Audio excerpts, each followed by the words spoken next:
উপস্থিত সকল সদস্যকে আন্তরিক প্রীতি শুভেচ্ছা। আরেকটি বিশেষ দিন। আসলে প্রত্যেকটি অনুষ্ঠানে একটা গাম্ভীর্য আছে, মাহাত্ম্য আছে, গুরুত্ব আছে।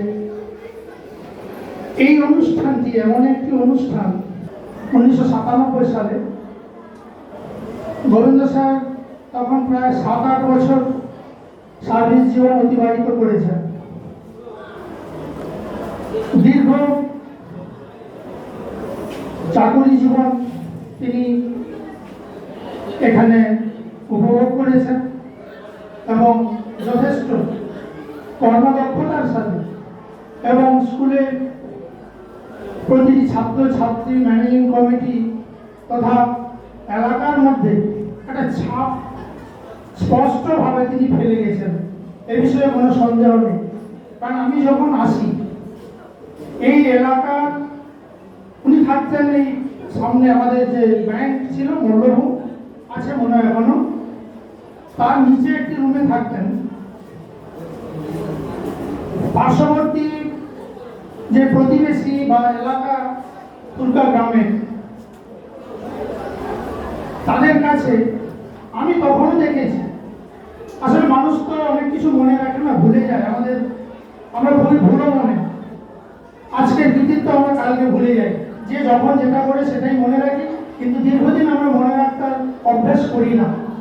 তখন গোবিন্দবাবু কিন্তু এলাকার যেন ভগবান ছাত্রছাত্রীদের কাছে। আমি দেখেছি, আমার অভিজ্ঞতা। কারণ তিনি বিনা পয়সায়ও পড়াতেন, পয়সাও নিতেন।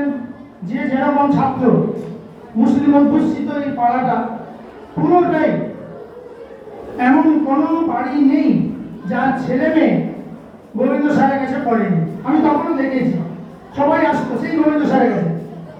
হ্যাঁ, টিউশনি পড়াতেন, ঘরের নিচে থাকতেন, সপরিবারেই থাকতেন।